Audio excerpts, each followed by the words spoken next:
Sai daí, cara! Acho que não tem maneira melhor de começar o primeiro vídeo do ano aqui no canal do que falar de livros excelentes, livros muito bons, livros que me marcaram, leituras assim, que se você ainda não leu, vão ser o pontapé assim perfeito para começar o ano com boas leituras. E para isso a gente vai ter que voltar no tempo, então na verdade esse é um vídeo de retrospectiva das minhas melhores leituras de 2024. E aí eu até pensei que poderia ser um pouco tarde, assim, pra gente estar falando de livros de 2024, já que parece que esses conteúdos chegam sempre no fim do ano, mas eu sou uma mulher supersticiosa, enquanto o ano não acaba, eu não faço essa lista porque eu sinto, assim, que eu tô, sei lá, colocando aí uma má energia nas minhas leituras e que a última leitura do ano vai ser ruim porque eu já disse que as melhores já passaram e eu quero me surpreender até o dia 31. Mas acho também que lista de melhores leituras daquele ano não tem prazo de validade, dá pra olhar inclusive a minha lista de 2023 e eu tenho certeza que tem boas leituras lá que eu recomendo sempre, como por exemplo o Parque das Irmãs Magníficas. Quem ainda não leu, fica essa dica aí diretamente da Marte de 2023 para você. Então é isso, hoje vamos passar pelas melhores leituras de 2024 que podem aí estar na sua lista de melhores leituras de 2025. Oi, eu sou a Marci, esse é o Pausa pro Chá, um canal aqui no YouTube em que eu falo sobre livros e às vezes viagens, e também uma newsletter quinzenal lá no Substack,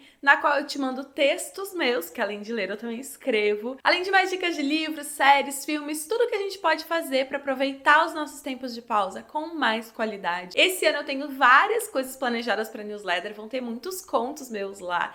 Então assim, fica aí a sugestão de se inscrever e o link para se inscrever tá aqui na descrição do vídeo. Já que estamos falando em inscrição, inscreva-se também no canal. E sem mais delongas, vamos lá à lista de melhores leituras do ano passado.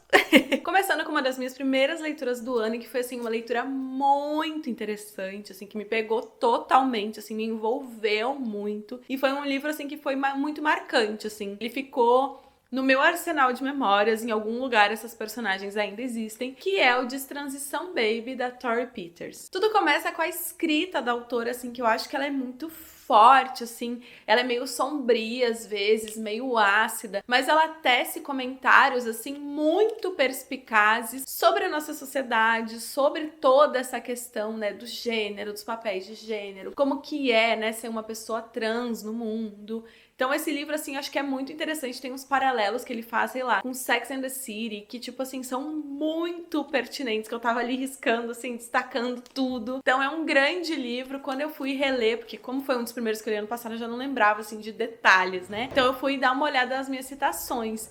E aí, olhando as minhas citações, eu fiquei, gente, que vontade de ler isso aqui de novo. Destransição Baby é uma história de 3 pessoas aí que têm as suas trajetórias entrelaçadas, quando uma gravidez inesperada ali faz todas essas 3 pessoas pensarem sobre parentalidade, sobre amor, sobre família, apresentando brevemente os nossos 3 personagens aí. A gente tem a Reese, que é uma mulher trans, que tinha ali uma vida não perfeita, mas que ela sentia ali que ela tinha alcançado uma vida muito confortável, né? Ela tinha um relacionamento estável com a Amy, ela tinha um apartamento que ela gostava, né? Que ela dividia com essa namorada, ela tinha um trabalho que ela não odiava, então ela tinha uma vida banal. E ela discute, né, já nisso, né, no começo desse livro, que ter uma vida banal, assim, tipo corriqueira, como qualquer outra, né, parece uma bobagem, mas que é um triunfo, porque a vida que é oferecida, né, que é empurrada às pessoas trans, muitas vezes na nossa sociedade, são vidas muito mais precárias, privadas de amor, sem ter um trabalho e aí tendo que trabalhar com prostituição. Então ela fala muito ali de, tipo, o conforto dessa banalidade e o quanto ele é garantido para as pessoas cis no mundo, mas para as pessoas trans é quase como uma conquista ter essa vida banal. A única coisa que tá faltando na vida da Reese, que ela sente falta ali,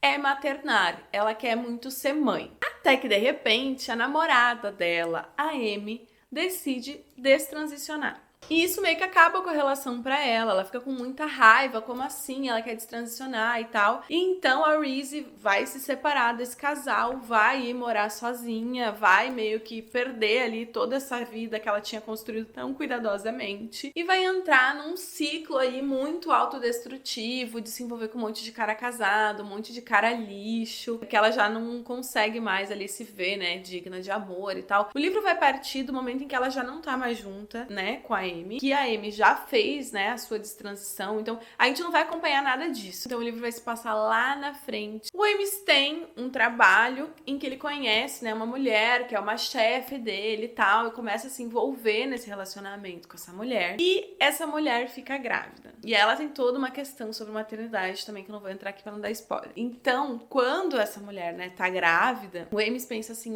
é a chance perfeita de eu trazer de volta, né, a Reese pra minha vida e a gente criar uma família nós três. Já dá pra ver só por essa premissa de que, assim, já tinha coisa suficiente pra resolver. Só essa questão dos três, né, de tentar juntar aí tua nova parceira sexual, porque eles não são um casal, mas eles transam e são colegas de trabalho, né, com uma hierarquia. Mas só essa questão, né, de ter aí uma pessoa do teu passado que foi o teu grande amor e que vocês terminaram ali por uma coisa que vocês não conseguiam, né, concordar, de volta na tua vida pra realizar o sonho dela. Então tu tem algo, né, que essa pessoa quer. Ela volta pra tua vida pra realizar o sonho de ser mãe ali contigo, de um filho, né, que vocês compartilham. E a nova pessoa da tua vida já seria uma mutreta gigantesca aí pra resolver e pra solucionar, né? Porque todo mundo tem seus sentimentos, vai se cruzar ali os afetos, as ideias que cada um tem sobre criar alguém, né? Então já seria muita treta. Mas aqui a gente ainda tem todas essas camadas, né? A Carlina, que é essa personagem que tá grávida,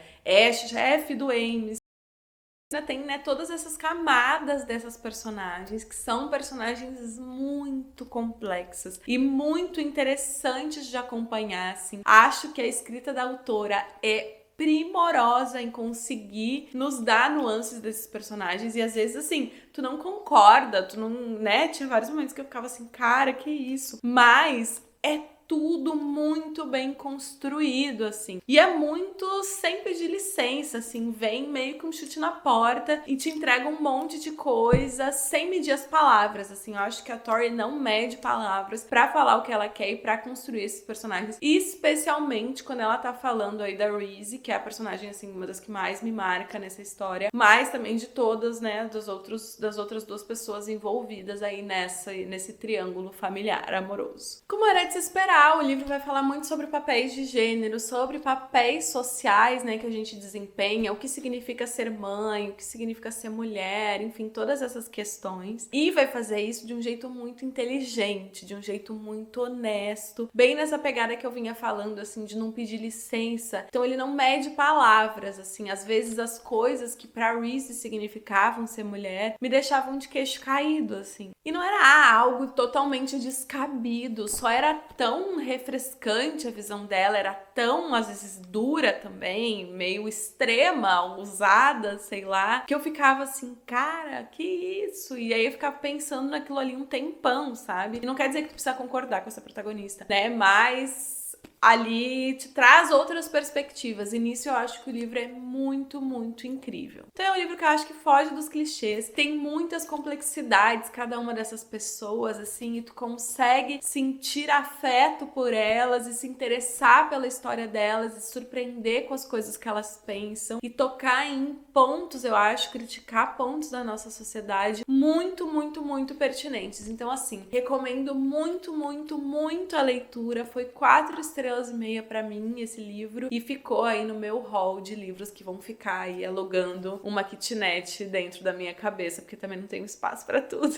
Então tem que ser a coma dos pequenos. Agora vamos falar de literatura brasileira com este lacre que é A Cabeça do Santo, da Socorro Racioli. Eu vi muita gente lendo esse livro no último ano. Que bom, porque eu acho que ele merece aí todos os louros e incensos que a gente possa dar. Pra você ter uma ideia, eu devorei em 2 dias, assim, num pique frenético, porque eu queria saber como que ia acabar, e depois que acabou, eu fiquei triste, porque eu queria ter lido mais devagar, né? Paradoxos da vida da mulher leitora. O livro conta a história de Samuel, que é aí um jovem que acabou de perder a mãe. E enquanto a mãe tava ali no leito, né, de morte, meio doente e tal, ela fez o Samuel prometer que quando ela morresse, ele iria procurar a família paterna. Então, procurar o pai e a avó paterna, que são 2 pessoas que ele nunca viu na vida. Ele vai embarcar então nessa viagem, vai ser uma viagem muito difícil, porque ele tá ali com fome, com sede, meio maltrapilho, derretendo nesse sertão, né, do Ceará, meio alucinando ali. E ele vai chegar então na cidade de Candeia, que é onde a família dele deveria morar. Quando ele chega lá,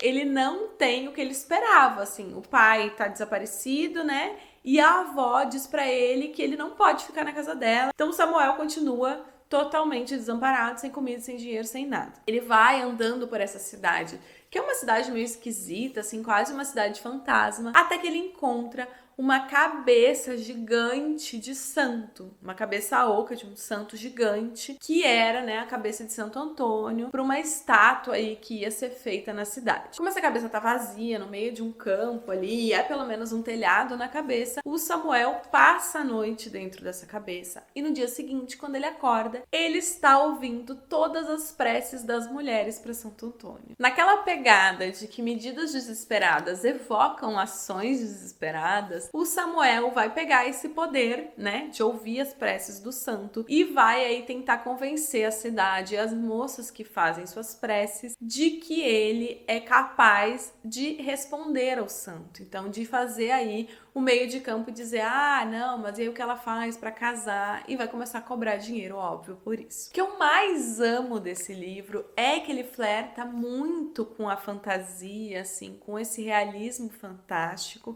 E, inclusive, esse livro foi escrito numa oficina de escrita do Gabriel Garcia Marques, apenas. E aí, ele tem, assim, uma coisa muito mágica, ao mesmo tempo que ele é muito real, que esses personagens, assim, que estão na cidade, né, tanto o Samuel quanto as outras pessoas ali com quem ele vai interagindo, são pessoas muito críveis, assim, de que elas existem, sabe? Então mescla esses dois universos. A própria questão da cabeça é uma coisa que existe mesmo, essa cabeça gigante de Santo Antônio numa cidadezinha do Brasil, né? São coisas, às vezes, até meio surreais, né, que tu não imagina que tenha mesmo, né, uma cabeçona de Santo Antônio aí que deu errado e tá lá. Mas também tem essa parte mais sobrenatural aí dele, ouvindo, né, as preces das mulheres, como é que isso começa a acontecer. E também tem toda essa aura, essa atmosfera da cidade, que é uma cidade meio macabra. As pessoas são meio esquisitas, algumas delas. Então tu sente, assim, sem saber muito o que aconteceu e por que todo mundo foi embora, né, e por que a cidade virou quase fantasma. Tu não sabe exatamente o que aconteceu, mas tu sente que tem alguma coisa que não encaixa bem. Tudo isso, assim, vai criando essa coisa meio mística em torno, né, do livro e dessa cidade, desses personagens, ao mesmo tempo que eles são super reais, assim, e que eu senti, assim, muito puro suco do Brasil, assim, nesse livro, sabe? O jeito com que esses personagens são, as camadas que eles têm, as situações às quais eles são submetidos e como eles reagem diante dessas situações, assim, tudo eu acho que tem muita brasilidade aqui. O livro vai contar uma história meio triste, né, com várias dessas faltas, sejam financeiras, sejam de afeto e de várias outras coisas, essas ausências. Mas, ao mesmo tempo, ele consegue ser um livro meio engraçado também. Ele tem um pouco um bom humor aqui, que, né, tá nessa crítica, tá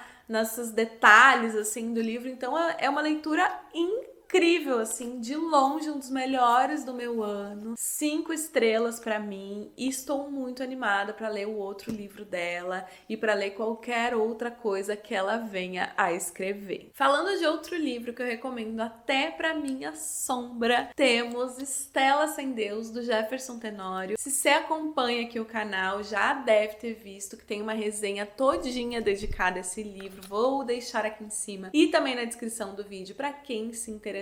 Mas esse livro, assim, me marcou muito. O que é algo que costuma acontecer comigo e com os livros do Jefferson, né? Eles ficam meio tatuadinhos no cantinho do meu coração. E com Estela Sem Deus não foi diferente. Narrado em primeira pessoa, esse livro vai contar a história da Estela, que é uma menina ali de 12, 13 anos, e a gente vai acompanhar ela à medida que ela se torna adolescente. E essa menina, Estela, é uma menina negra que sonha em ser filósofa. Enquanto o trabalho da mãe da Estela é ser empregada doméstica, né? E ela tá, inclusive, com uma doença nas mãos por conta dos químicos dos produtos. E nenhuma das pessoas que contrata ela quer comprar luvas, né? Pra ela poder manusear os produtos. Então, assim, eles vêm de um lugar de muita escassez, de muita falta, né? De várias ali violências e, né, negações e várias coisas. O trabalho que a Estela quer é pensar no mundo, é interpretar o mundo, é ser filósofa. E ela vai fazer isso, né, já sem ser o trabalho dela que remunera ela, desde criança. E mesmo quando a educação é negada para Stella, então a mãe dela tira ela da escola para ajudar a mãe a fazer faxina, ou quando a família dela é assim atravessada por uma violência gigante, né, ela não deixa de fazer isso. Ela continua analisando, pensando, olhando para o mundo, filosofando. E esse é um dos grandes triunfos do livro para mim, o jeito com que a Stella olha para o mundo, interpreta ele, é muito emocionante de ver, assim, de acompanhar essa personagem. E ela tem um jeito de definir as coisas, assim, que te tira do prumo, assim, pelo menos me tirou do prumo. Eu ficava assim, cara, isso aqui é muito lindo que ela tá falando. Em pequenas sínteses, assim, ela sintetiza tanta coisa do mundo e dos sentimentos e de coisas difíceis de nomear, assim, que é um trabalho muito lindo, assim, é o que mais me marca, assim, desse livro. Tem uma frase que ela fala assim, ai, que meu pai, né, que pai que abandonou ela, nunca teve presente. Ele até não parece um cara ruim, a única violência dele é a ausência. E aí a ausência como violência me pegou assim num lugar tipo, cara, é tão simples, né? É uma frase tão simples, a estrutura, o que ela diz, mas ela diz tanta coisa. Então esse é um livro assim pra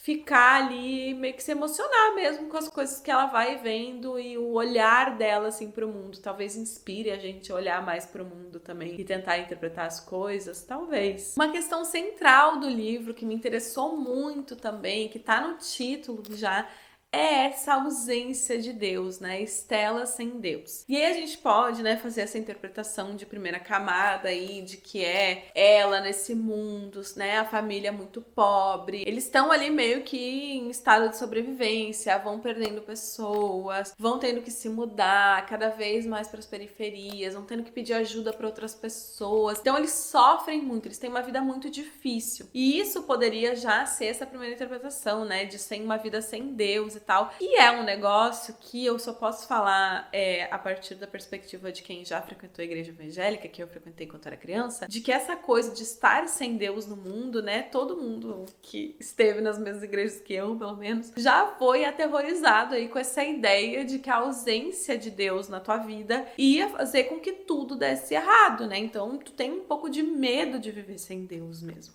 E isso tá presente no livro, essa discussão da igreja evangélica entrando na vida dessa família também e oferecendo esse Deus, esse conforto depois de tanta dificuldade, também tá nessa narrativa. Mas o que mais me marcou, assim, mais me impressionou, me fez pensar muito sobre as minhas experiências e algumas das coisas que eu abri mão também, foi a força da Stella em renegar esse Deus e em classificar esse Deus como esse Deus masculino, patriarcal, que quer comandar o corpo dela, os desejos dela, os sonhos dela, a maneira com que ela vai estar no mundo. Esse Deus que é o patriarcado e esse patriarcado que se coloca no centro de tudo como se fosse Deus. A Stella vai então ser assim a personificação dessa ânsia por ser livre, um corpo ali que está em constante conflito com o que o resto da sociedade espera dela, com o que o resto da sociedade acha que é o lugar que ela, uma menina negra, depois uma mulher negra, né, adulta, devem ocupar na sociedade. Ela não se conforma. E isso parece algo simples, né, quando a gente fala assim, ai, não se conforma. Mas é muito difícil de fazer, precisa de muita coragem para negar as coisas que são impostas, né? É um livro muito lindo, assim, chorei muito lendo esse livro, porque ele também é muito triste, né? Tem todas essas situações, essas violências que o racismo coloca ali nessa família, mas também todas as violências que a própria classe social também vai colocar neles, o trabalho que a mãe tem, os lugares onde eles vão morar, as pessoas com quem eles vão morar. Então é um livro também que ele é muito triste, mas ele é muito bonito. Eu acho que sempre, assim, até hoje todos os livros que eu li do Jefferson, eles têm esse equilíbrio de ter uma beleza no meio dessa tristeza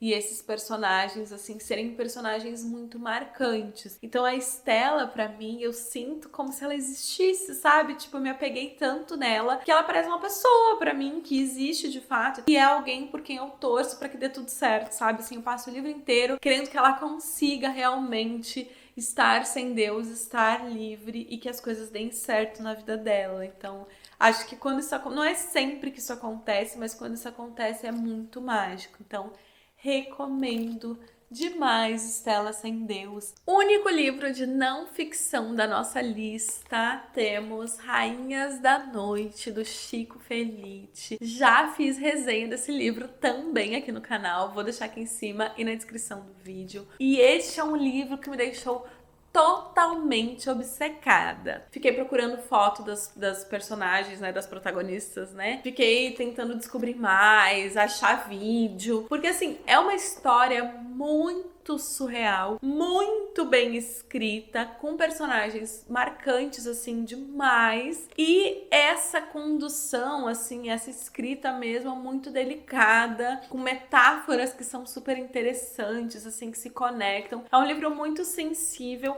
um resgate histórico aí que é super importante também para falar de pessoas que meio que foram apagadas pela história. Rainhas da Noite vai narrar algumas décadas aí da vida noturna de São Paulo, do centro de São Paulo, focando em 3 personagens principais, que são a Jaqueline Blá Blá Blá, a Cristiane Jordan e a Andréa de Maio. E esses 3 nomes deveriam ser nomes assim famosos, né? Eu não conhecia, mas assim, elas ferveram, e depois de ler esse livro tu entende, né? Mas a gente lendo o livro também entende por que essas pessoas foram apagadas da história. A gente tem, né, já essa violência e até mesmo arquival. E o livro vai começar falando justamente sobre isso, né? Sobre como a gente tem de sobra biografia de cara branco de terno, mas essas 3 pessoas que viveram e aconteceram, que presenciaram e viveram, né, protagonizaram cenas tão surreais, assim, que quase parece ficção, e não tem arquivo, não tem registro dela dos crimes que elas cometeram, porque também é meio isso. É uma máfia, essas 3 viram mafiosas aí, que comandam o entretenimento e meio que o mercado do sexo ali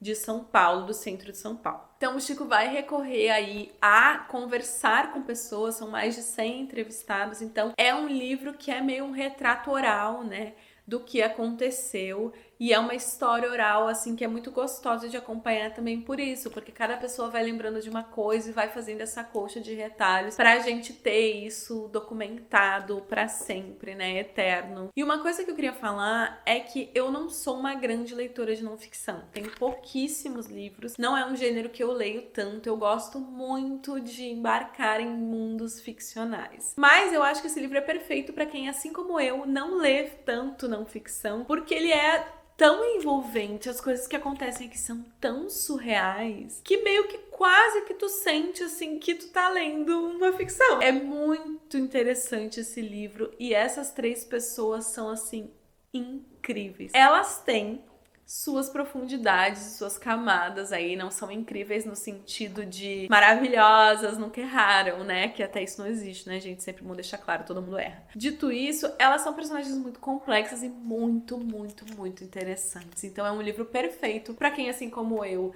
não lê muito a não ficção e quer começar a ler, ou quem já lê, então, um deleite. Sério, eu já recomendei esse livro pra todo mundo que eu conheço, pra todo mundo que assiste esse canal, e agora pra você, se foi a primeira vez que você tá por aqui. Um dos meus livros aí que entrou pro meu hall de favoritos da vida. É muito legal mesmo, assim. Acho que consegue juntar tudo que eu gosto. Uma escrita envolvente, sensível, personagens marcantes, uma história muito doida. Então, assim, tem de tudo aqui nesse livro. Tem coisas que são absolutamente camp. Então, tem momentos ali que são glamurosos, assim, que são muito surreais. E aí, vou dar alguns exemplos breves, porque eu não quero estragar essa experiência. Cada coisa que eu ia lendo, eu ficava quê?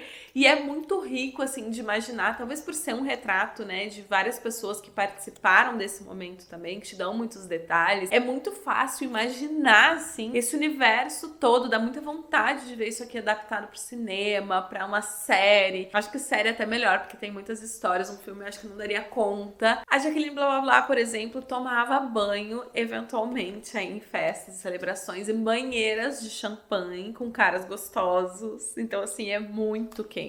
E a Andréa de Maio, que é quem está aqui na capa do livro, ela andava pelo mundo, né, com o seu cachorrinho que tá aqui atrás, ó, o Al Capone, só esse nome. Só ela ter um cachorrinho que chama Al Capone já é assim, Queen. Mas ela andava com o Al Capone embaixo de um braço e no outro braço um nunchaku. E essas personagens, né, eu falei que no comecinho que elas não são incríveis porque elas são muito boas e perfeitas. Muito pelo contrário, elas têm muitas camadas, têm muitas sombras, e essas mesmas pessoas podem ser muito bondosas com alguém e horrorosas com as outras pessoas. Elas são muito violentas, né? Elas estão no mundo de muita violência e elas respondem da mesma maneira. Então tem um episódio ali que não é bem disso que eu tava falando, mas tem um episódio ali que a Cristiane, né, vira uma viatura da polícia do avesso sozinha, com a força dos próprios braços. Ela vira um carro, tipo assim, que isso, sabe? Mas elas também, né, podem ser muito violentas com as suas próprias pares ali. Então, elas vão virar cafetãs ali de pessoas trans e travestis e elas vão ser muito violentas. Elas vão cobrar dinheiro, e daí vão criar aquelas pensões em que tu paga um monte de dinheiro só pra tu ter uma cama num quarto e acaba tendo que ficar ali trabalhando pra sempre. Se tu não paga, tu apanha. Então, elas criam também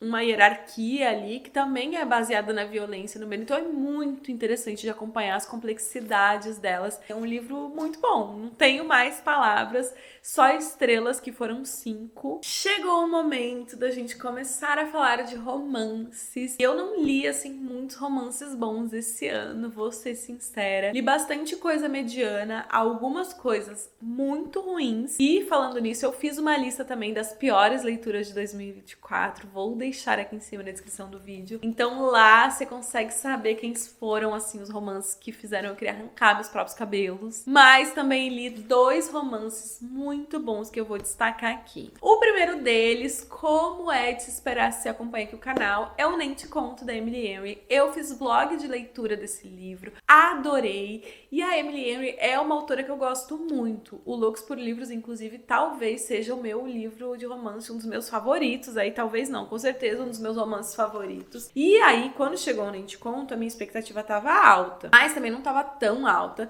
porque o livro antes desse, que é esse aqui, tá aqui, cadê? Que eu tenho aqui, inclusive, ó, esse aqui. E eu não gostei tanto assim. Então eu tava meio receosa, de tipo, será? Mas venho dizer que estava errada em ter receios, porque ela quase não erra, tá ali tete a tete, quase roubando o lugar do Loucos por Livros. A própria premissa desse livro já é uma delícia. Então a gente tem a Daphne e o Miles, que eles são 2 pessoas que se conhecem ali, mas muito superficialmente, porque a Daphne namora com o melhor amigo da namorada do Miles. Deu pra entender? Os 2 são os namorados de 2 melhores amigos. Tudo correndo bem, até que quase na véspera do casamento da Daphne, esse namorado, né, noivo dela, fala pra ela assim, na verdade vamos acabar porque eu quero viver um relacionamento com essa minha melhor amiga, que é o amor da minha vida. A Daphne tá arrasada, sem casa, porque esse namorado dela também, ela se mudou, né, pra cidade da família do cara, pra eles morarem lá, então ela tá sem casa. É então que ela encontra o Miles, que vai lá na casa dela, na verdade, tipo, tirar satisfação. E eles se encontram ali, os 2 estão de coração partido, os 2 perderam seus pares pro namorado um do outro, então eles conseguem entender bem a sensação, né, de tipo, poxa, minha namorada me trocou pelo melhor amigo, né? E além disso, a Daphne precisa de uma casa, o Miles tem um quarto livre agora que a namorada foi embora. Então eles começam numa coisa meio assim no desespero e vão morar juntos. Começam meio que a conviver ali por obrigação e tal. E aí de repente, do nada, eles recebem um convite de casamento, que é o convite do casamento dos exes deles que já vão se casar, assim, tipo, em seguida. E daí a Daphne primeiro fica arrasada, porque, tipo assim, ela que era pra estar casando. E como assim, né? Então os 2 ficam muito mal, saem pra tomar um porre e decidem confirmar a presença. Aí a Daphne, né, liga pra confirmar a presença e o cara diz pra ela, mas eu entendo se tu estiver muito mal, né, porque eu acabei contigo e tal. E daí ela fica transtornada, porque, tipo assim, a audácia, a petulância desse cara. Eu vou acompanhado do meu novo namorado, o Miles. Então, senhoras, nós temos aqui um namoro falso da melhor categoria. E é, assim, um dos melhores plots de namoro falso que eu já vi. Por quê? Todo mundo sai ganhando aqui. Eles vão tentar, pelo menos minimamente, devolver na mesma moeda pros exes deles. Os 2 ganham porque os 2 querem se vingar das mesmas pessoas. Então, assim, tudo faz sentido. É muito gostosinho de acompanhar esses 2 enquanto eles tentam ali se vingar e mostrar que eles são um casal. O romance de verdade que vai vir pelo plano de fundo desse romance falso é bem construído, ele vai acontecendo aos poucos, nessa convivência ali na mesma casa, que é uma coisa que eu amo, gente, em obras de ficção. Eu amo convivência forçada, seja pessoas convivendo no mesmo espaço, porque eu acho que dá uma facilidade de se aprofundar, assim, as pessoas se tornam mais íntimas pela convivência, por dividir os momentos banais da vida, bem como acontece na vida da gente, né, sei lá. Se tu vai numa viagem com um monte de gente na mesma casa, é muito possível que tu te aproxime mais dessas pessoas, que vocês estão acordando juntos, dormindo juntos, escovando dente juntos, dividindo banheiro, sabe? Então isso cria uma intimidade ali que faz sentido e que ajuda esses dois protagonistas a viverem esse romance. Então assim, gente, uma delícia, delícia, delícia. E aí, como a Daphne não conhece nada da cidade também, o Miles vai mostrar pra ela essa cidade, tipo assim, se tu escolher ir embora daqui, não seja porque o teu ex-namorado, este desgraçado, te trouxe pra cá e tu não conheceu nada e tu vai embora porque essa cidade tem a ver com ele. Que seja porque tu não gostou da cidade, eu vou te apresentar o melhor da cidade. E quando ele faz isso, tu vai vendo que ele é,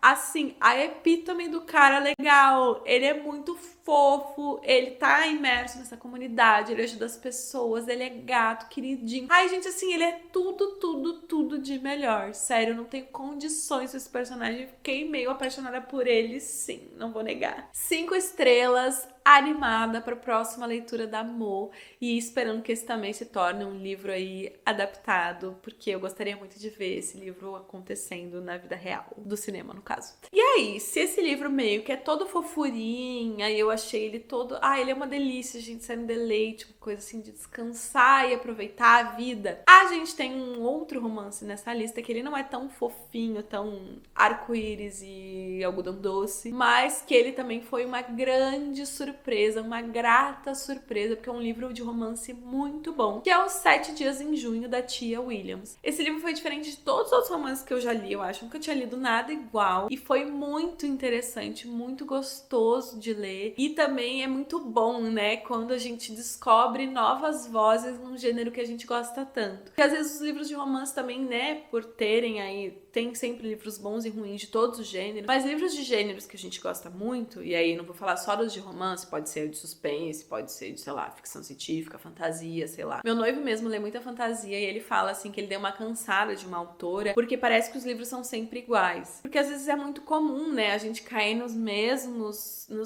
plots, nas mesmas mudanças, nos mesmos enredos. Então... às vezes pode ficar meio repetitivo. Então é muito bom quando a gente encontra uma voz nova que tá fazendo algo diferente num gênero que a gente gosta tanto. Aqui o nosso casal protagonista é formado pela Eva e pelo Shane, que são duas pessoas que se conheceram há 15 anos na escola ali, os dois vivendo um momento super turbulento da vida deles. Eles se apaixonam, vivem 7 dias em junho que são inesquecíveis e depois eles se separam. E aí vão se encontrar 15 anos depois num evento literário, porque os dois são escritores. Será que tem espaço para eles se reapaixonarem? Será que as mágoas do passado são maiores do que o amor que eles sentiam e de alguma maneira nunca se recuperaram de sentir? E por que esse livro é tão diferente? Então, acho que a primeira coisa é que ele não é um livro todo solar, mas ele também não é um livro assim de, um dark romance. Não, eles são pessoas assim com muitas camadas que sofreram muito na vida. Então, a Eva, por exemplo, é uma mãe solo e ela tem uma doença crônica de enxaqueca muito forte, que limita ela às vezes de levantar da cama, de fazer as coisas, mas ao mesmo tempo ela não deixa de ser uma mãe super presente, incrível, que tem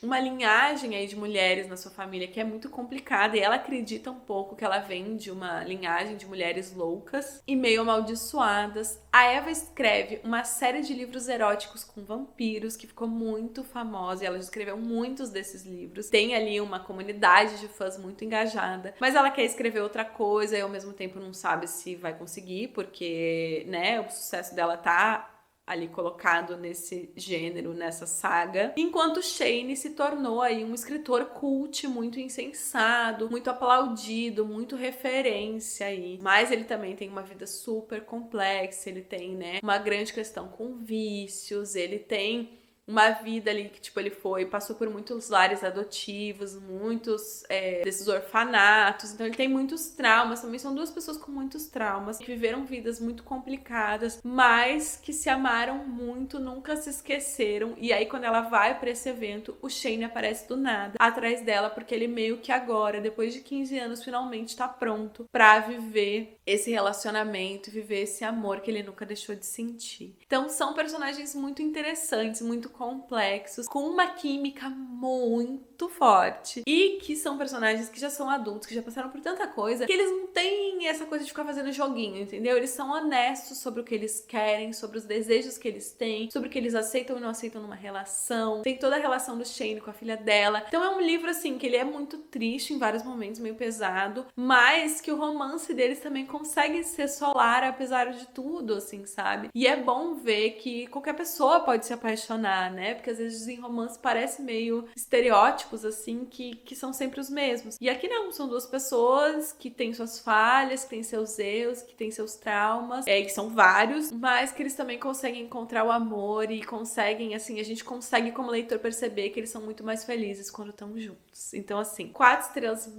livrão, recomendo muito. E aí, rapidamente, pra esse vídeo não ficar gigante, que ele provavelmente já está, eu quero fazer 3 menções honrosas aí que não foram melhores do ano, mas que foram livros muito bons, que eu também recomendo aí você colocar na sua lista. Festa no Covil, do Juan Pablo Villa-Lobos. Esse livro é um livro curtinho, que vai contar a história aí de um menino, a partir dele mesmo, né? É um garoto que vai ser o narrador dessa história. Que ele é filho de um dos principais traficantes de drogas do México. E aí ele vive numa casa, assim, meio cercada, sem ter muito contato com o mundo. E ele tem, tipo, um zoológico em casa. Então o pai cria uma redoma ali pra proteger essa criança do mundo. Mas, ao mesmo tempo, ele é incapaz disso, porque as coisas que ele fala, as pessoas com quem ele convive vão apresentando esse universo, esse mundo muito violento e muito duro para essa criança. E a gente vê essa criança aprendendo as coisas e sendo confrontado com esse mundo, com as coisas que o pai faz, com o universo do pai desde muito pequeno e com esse olhar ingênuo que vai ali crescendo um pouco, né, que vai sendo confrontado com essas coisas e vai percebendo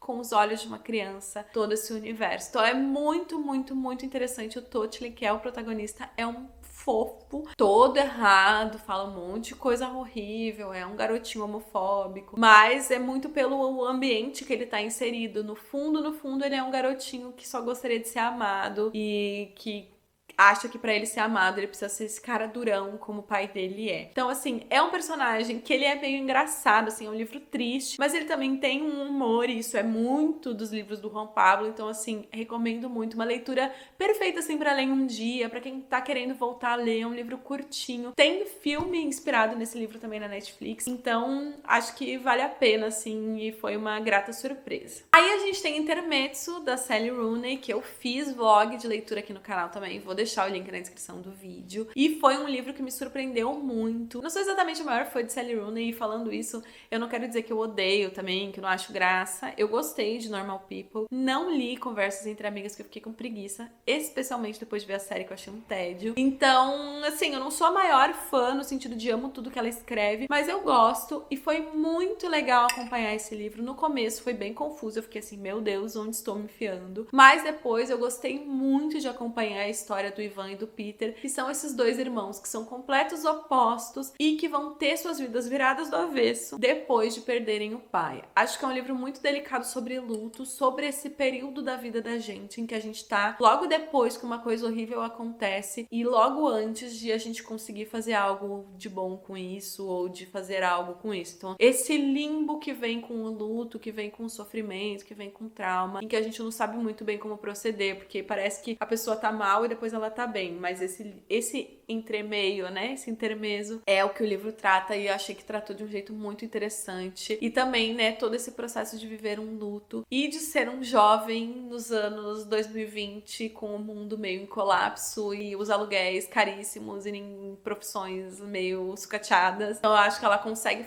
juntar tudo isso numa panela e dar um livro muito, muito bom. Por último, A Biblioteca dos Sonhos Secretos, um livro muito fofo. Eu escrevi uma newsletter sobre ele, Mas foi um livro, assim, que me inspirou muito. Ele é um livro simples, que vai contar 5 histórias, cada história é um capítulo, de pessoas que vão ali, que estão perdidas na vida, em diferentes idades, que chegam numa biblioteca pública de um centro comunitário pra pegar um livro. E aí isso vai mudar a vida delas. Então é um livro muito esperançoso, assim, ele tem frases muito bonitas. Em termos de estrutura, ele é bem simples, as histórias meio que vão ser as mesmas, né? Todo mundo sofrendo por alguma mudança ou ali nesse limbo de não saber o que fazer. E aí pegam esse livro e aí esse livro muda a vida delas e elas vão recomeçar. Então a estrutura é bem básica, mas eu acho que foi um livro assim positivo, é um bom livro talvez pra começar o ano, que é aquele livro assim que te motiva, que tu pensa que nunca é tarde pra recomeçar, que nunca é tarde pra gente escutar os nossos sonhos. E sei que isso é meio papo de coach motivacional, sei lá, né? Isso tem um caráter meio negativo às vezes, mas eu acho que esse livro assim, ele gera esperança, assim, em mim ele me deixou muito esperançosa e motivada a fazer os meus próprios recomeços. Então, quem sabe aí também não faça você se sentir da mesma maneira. Já recebi aí mensagens no Instagram dizendo de gente que leu, né? Dizendo que se sentiu do mesmo jeito, assim, que foi... Parece meio clichê, mas que às vezes é tudo que a gente precisa escutar, assim. E é isso. Essas foram as melhores leituras do meu ano. Espero que você tenha gostado do vídeo. Me conta nos comentários se já leu algum desses livros, se gostou, se não gostou. E eu também queria te pedir, gentilmente, que você me dissesse qual foi o melhor livro que você leu esse ano. Porque vai que ele ainda não esteja na minha lista e possa ser o meu melhor livro de 2025. É muita mesquinharia não compartilhar, hein? Educadas respondem, sabe? Então é isso, me compartilha a sua dica boa também, que eu te compartilhei várias as minhas. Acho que é justo, uma troca justa. Toda semana tem vídeo novo aqui no canal, então se inscreva para não perder nada. Tenho muitos planos para 2025 aqui no canal, testar outros formatos, testar outros vídeos, fazer o tour das canecas que vocês tanto me pedem, vai vir aí. E também fazer mais vlogs, quem sabe, me conta se você se interessa. É isso, muitos planos para esse ano, então fique inscrita para não perder nada e bora que bora, dá o start nesse 2025, pelo menos aqui no canal, né? Porque eu sei que na vida a gente já tá na correria. Nos vemos muito em breve, um beijo e até o nosso próximo chá!